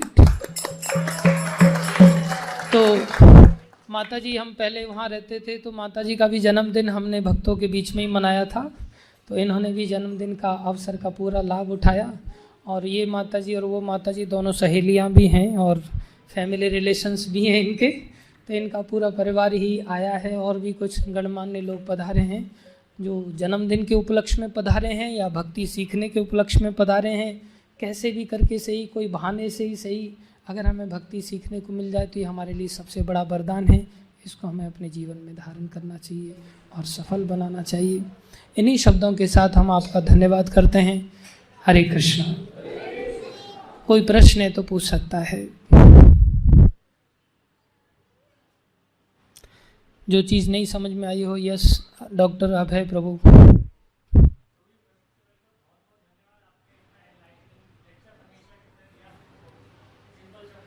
आपका भी धन्यवाद, आप हमेशा की तरह सुनते रहते हैं।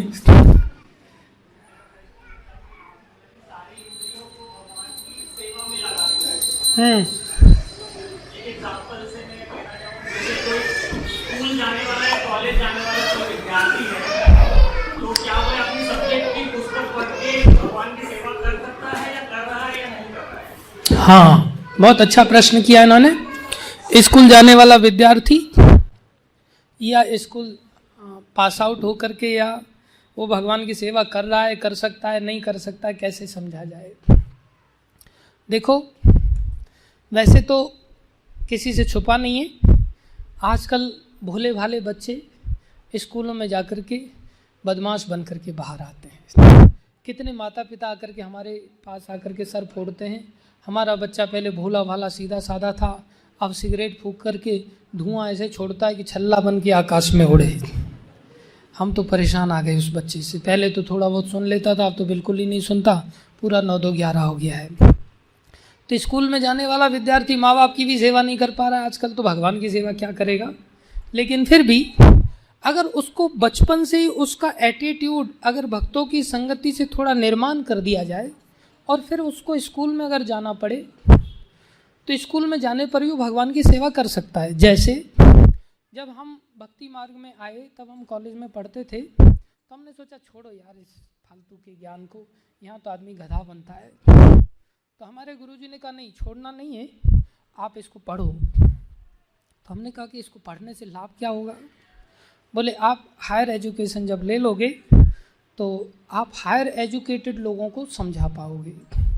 तो फिर हमने एमटेक करना पड़ा। फिर एमटेक करने का फ़ायदा ये हुआ कि अब किसी कॉलेज में जाते हैं तो वो लोग रोकते नहीं हैं, अंदर घुसने देते हैं। फिर उन लोगों को समझाते हैं तो वो लोग सुनते भी हैं, समझते हैं, वही पढ़ा लिखा आदमी आया है, हमें समझाने के लिए आया है। तो उस प्रकार से हम उस शिक्षा का उपयोग दूसरे भटके हुए लोगों को कल्टीवेट करने में कर सकते हैं, क्योंकि उनके सामने इस ड्रेस की तो कोई वैल्यू नहीं है ना। वो लोग ये बाबा जी कहाँ से आ गए, हंसी उड़ाते हैं वो लोग। लेकिन जब सुनते हैं और इंट्रोडक्शन सुनते हैं तो आधे ठंडे तो इंट्रोडक्शन सुन के हो जाते हैं, बाकी पूरे ठंडे कथा सुन के हो जाते हैं, सेमिनार सुन के हो जाते हैं, फिर उनको अकल आ जाती है। तो इस एजुकेशन से हम उनके ही एग्जाम्पल्स के द्वारा क्या कर सकते हैं, समझा सकते हैं।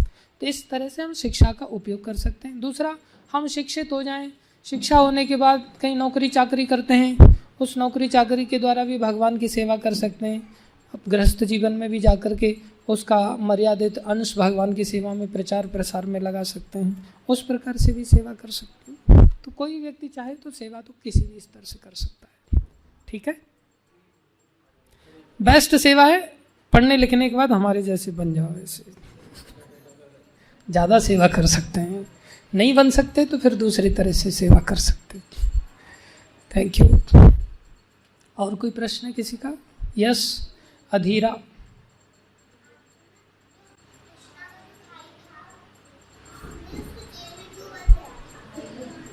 कृष्णा का जो मामा था, कंस मामा, उसने कृष्णा को जेल में बंद क्यों किया था?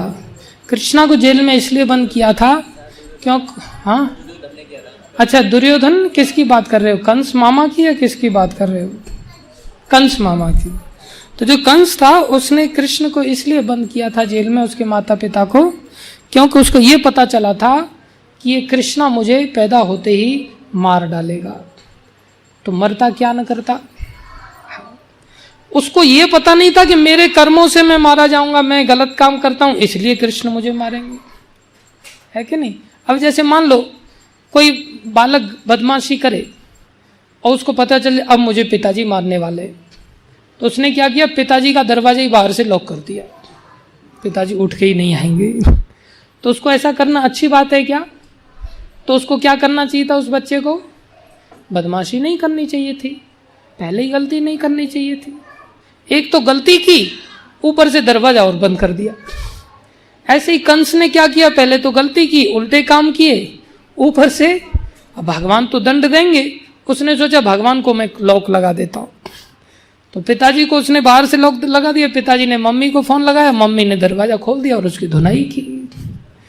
तो भगवान ने क्या किया, भगवान ने ऐसे ही निकल करके धुनाई कर दी, उनको तो फोन लगाने की जरूरत ही नहीं है।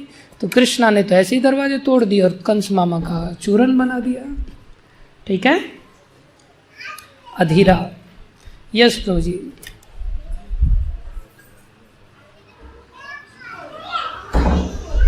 हम हरे क्यों बोलते हैं? हरे, हरे का मतलब होता है भगवान कृष्ण का नाम हरि भी है और उनकी शक्ति जो राधा रानी है उनका नाम हरा है। हरि की शक्ति हरा। और जब हरा को पुकारते हैं, जब हम किसी व्यक्ति को पुकारते हैं तो अरे करके पुकारते, अरे इधर आना। तो हरा को जब पुकारते हैं तो वो हरे शब्द हो जाता है। इसलिए हम राधा रानी को पुकारते हैं तो राधा को पुकारते राधे, ऐसे हरा को पुकारते हैं तो हरे, इसलिए हरे कृष्ण कहते हैं। ठीक है, हरे कृष्ण। तालियां बजाइए सब इसके प्रश्न के लिए। यस प्रभु जी।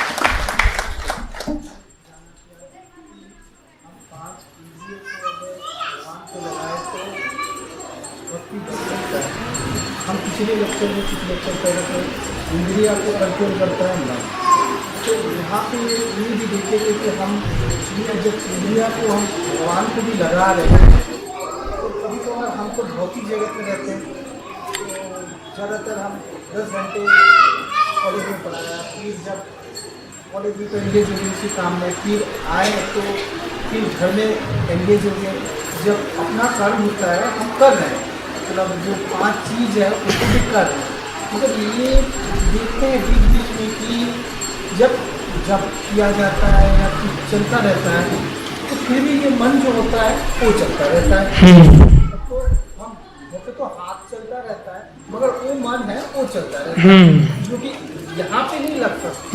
मतलब कुछ जब करते हैं तो तब तक तो ठीक रहता है, मगर ज़्यादा जब हो जाता है तो ये चलने लग जाता है। और एक चीज़ देखते हैं कि जब मान लीजिए तो हमें आपको एंगेज करना चाहिए, माला में हो या कुछ अच्छी चीज़ में एंगेज करना चाहिए, मगर मान लीजिए जब खाली में बैठते हैं तो सुख भी आता रहता है, भगवान नाम भी जपते रहते हैं, जाता रहता है।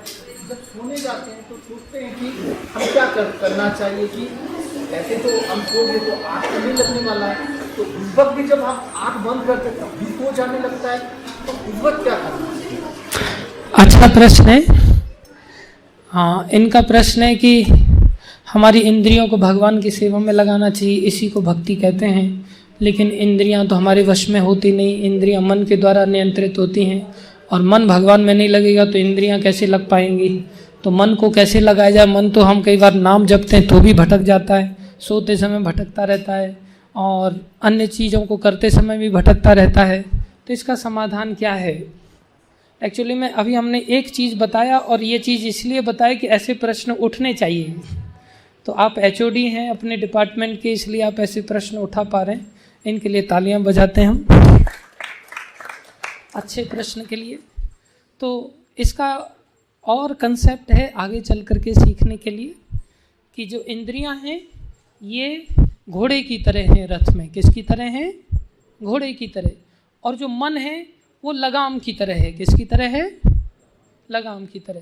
तो बोले मन कंट्रोल में नहीं है, तो मन कंट्रोल में नहीं है मतलब लगाम किसी हाथ में है? लगाम किसी हाथ में है क्या? नहीं, हाथ में नहीं तभी तो कंट्रोल में नहीं है ना लगाम। और जब लगाम कंट्रोल में नहीं तो घोड़े कंट्रोल में रहेंगे क्या? नहीं। फिर घोड़े सही रास्ते पर चलेंगे? नहीं। तो क्या करना होगा हमें? घोड़ों को नियंत्रित करने के लिए लगाम खींचनी चाहिए। और लगाम कैसे खींचेगी? जब हाथ में आएगी।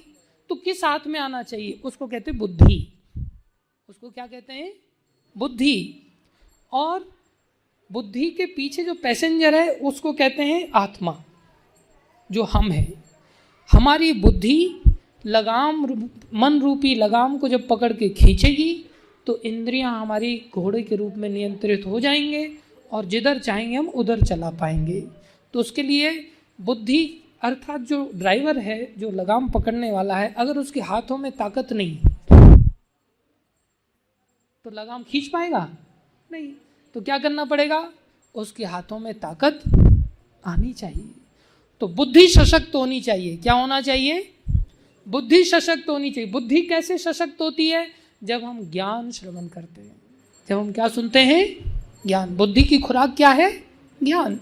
तो जब हम ज्ञान लेते हैं तो बुद्धि ताकतवर हो जाती है। ताकतवर हो जाती है, साथ में लगाम मन को खींच लेती है, फिर घोड़े खिंच जाते हैं। साथ में हमें घोड़ों को आंखों के ऊपर ऐसे कुछ फ्लैप लगा देते हैं जिससे इधर उधर ना दिखे, सीधा देखे। तो वो भी हमें करना पड़ेगा। वो कीर्तन है, नाम है, जप है, अन्य भजन की क्रियाएं हैं। अर्थात हम इंद्रियों को खाली ना छोड़ें, नहीं तो उधर जाएंगी। इंद्रियों को भी एंगेज करें और ऐसे सत्संग करते हुए, गीता को पढ़ते हुए, जो हमने कहा, बुद्धि को सशक्त बनाएं तो हमारा पूरा सिस्टम ठीक हो जाएगा। ठीक है? हरे कृष्ण। धन्यवाद आप सभी भक्तों।